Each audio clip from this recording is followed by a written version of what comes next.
jika datang dalam keadaan kita melakukan dosa sebesar-besarnya dosa, sebanyak-banyaknya dosa, ya seandainya dosa kita segunung, tetapi kita datang dalam keadaan tidak melakukan kesyirikan kepada Allah Subhanahu wa Ta'ala, insya Allah ada peluang dan sangat potensi untuk diampuni dosa kita oleh Allah Tabaraka wa Ta'ala. Itu yang dikandung dalam sebuah hadis yang kita baca tadi, ya ibna Adam innaka law ataitani bi qurabina al khataya thumma laqitani la tusyrik bi syai'a la ataituka bi qurabiha maghfirah. Nah, itu yang disampaikan oleh muallif. Kemudian yang kedua, beliau mengatakan yudkhilullahu bihil jannah. Allah Subhanahu wa Ta'ala akan memasukkan kita ke dalam syurga. Jadi tidak ada tempat kembalinya orang-orang yang hanya melakukan penyembahan hanya kepada Allah, meminta pertolongan hanya kepada Allah, dia berdoa hanya kepada Allah dan kemudian melakukan sunnah Rasulullah SAW, maka dia akan dimasukkan ke dalam syurga. Sebagaimana kata muallif, yudkhilullahu bihil jannah. Kemudian beliau menukil salah satu hadis Rasulullah SAW, qala Nabi SAW, man kana akhiru kalamihi la ilaha illallah dakhala al-jannah.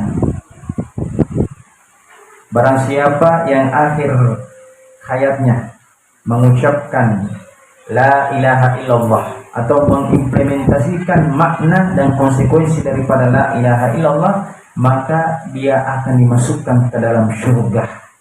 Itu satu di antara keutamaan orang yang hanya melakukan penyembahan, pertolongan atau meminta pertolongan hanya kepada Allah Subhanahu wa Ta'ala.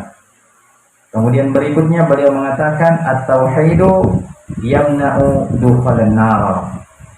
At-tauhidu yamna'u dukhulan nar. Orang yang bertauhid diharamkan atau dilarang masuk ke dalam neraka karena dia memiliki perisai, memiliki benteng, haram atasnya neraka dan halal, bahkan tempat kembalinya adalah syurga.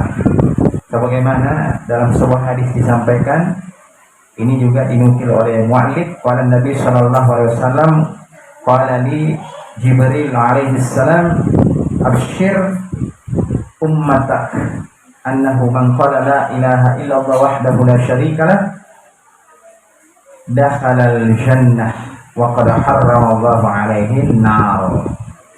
Jadi kata Nabi sallallahu alaihi wasallam berkata kepadaku Jibril alaihi salam, sampaikanlah berita gembira ini kepada umatmu, annahu man qala la ilaha illallah, bahwasanya siapa saja yang mengatakan la ilaha illallah, tidak ada sesembahan hanya kepada Allah sendirinya, wahdahu la syarikalah, dan kemudian tidak melakukan kesyirikan atau tidak melakukan persyarikatan selainnya, ya dakhalal jannah, maka dia akan masuk atau akan dimasukkan ke dalam surga.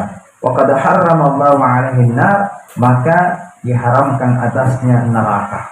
Ini haram atasnya neraka. Siapa saja di antara kita yang hanya menyembah kepada Allah, yang hanya beribadah kepada Allah, yang meminta pertolongan hanya kepada Allah, berdoa hanya kepada Allah, maka dia akan dimasukkan ke dalam surga. Kata penulis menukil hadis Nabi SAW, wa qad harramallahu alaihi nar, maka Allah Subhanahu wa Ta'ala mengharamkan atasnya neraka. Kemudian menukil lagi salah satu hadis Nabi Sallallahu Alaihi Wasallam. Pada Nabi Sallallahu Alaihi Wasallam bersabda, Nabi Sallallahu Alaihi Wasallam, "Mamata, maka barang siapa yang mati la yusyrik billahi syai'a, dan tidak melakukan kesyirikan kepada Allah atau tidak melakukan kesyirikan kepada Allah dengan sesuatu apapun, faqad harramallahu alaihi nar, maka diharamkan atasnya neraka." Baik para santri jamaah rahimakumullah, ini yang perlu kita ketahui.